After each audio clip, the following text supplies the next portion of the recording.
I think that we have forgotten what makes a community strong. And we have divided ourselves between, to a great degree, between the haves and the have-nots. And so looking at what the needs, and not that we need to be a socialistic community, but free enterprise has made it very difficult for those who are not part of the wealthy to call this home and feel good about calling it home.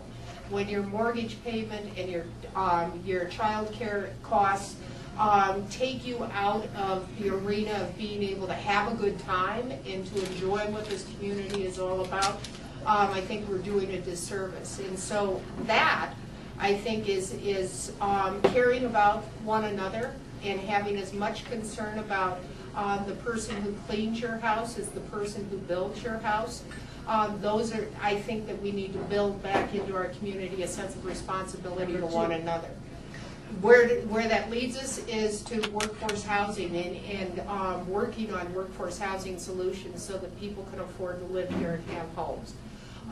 And take pride in who they are and what they do. Number 3, transportation.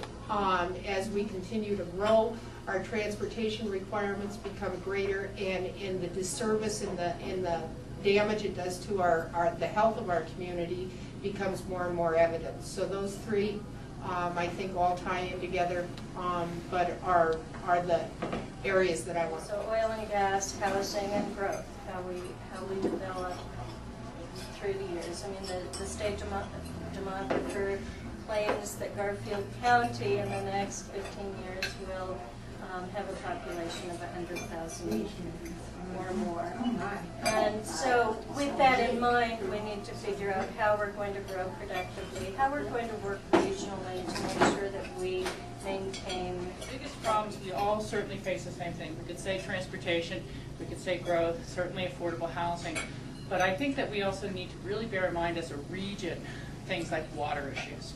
You know, what the reality is of how over-allocated the Colorado River is, the demands of Front Range growth that don't seem to be going away, demands of the lower basin states in our compact, and the potential impacts of global warming.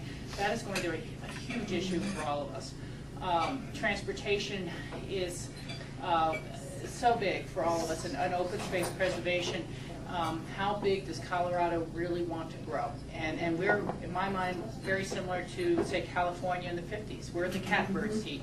Everybody wants to be here. And so we need to say how we would like to grow. I mean, we really need to take that long-term look.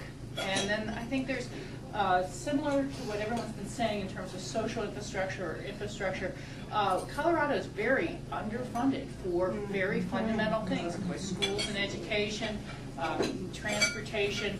You know, other than, say, playing the lottery, we don't even have a state funding for our wild lands, open lands preservation. And so there's a lot more to be done there.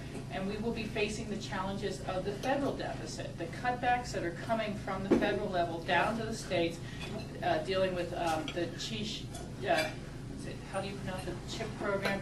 S-CHIP, the federal insurance funding for children without insurance, and the cutbacks on those programs, and cutbacks that are just hitting the really lowest levels of our society, the worst, the hardest.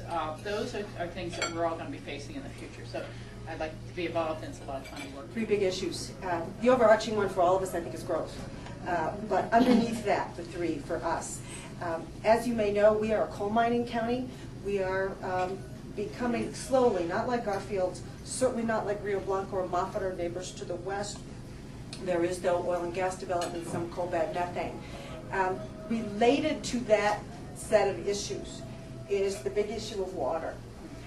As some of you may have heard, there are 2 proposals afoot now to pump back to the Front Range, trans-mountain diversions to the Front Range for the growth in that area from the Yampa and the Green. One of them is over in Moffat County, and I'm sure that people in Moffat County may see it as a development opportunity. Isn't the Green, excuse me, in Utah? Yeah, but the Green feeds in the Green and the Okay. Yampa, there's confluence far west of us. So those two together show us how important this water issue is. Those never would have been financially feasible even 10 years ago. Water rights, the price of water rights and the price of water, acre feet of water in the Front Range is skyrocketing. Prices you never would have seen before. So these kinds of projects are very attractive. So that's one issue, water. The other issue is one that Sarah raised, and that's increasing economic inequality in our county because of the kind of growth that we've seen, particularly right around Steamboat Springs. Many people cannot afford to live there, must commute long distances. I think you're all familiar with that issue. But in addition to the housing part of that, and that certainly is part of it, just in general, increasing economic inequality, which tears apart that delicate but yet strong weave of community. And so that is, I think, really an issue and a problem. And housing, I think, is part of it. Childcare is part of it. Healthcare is part of it. Education is part of it.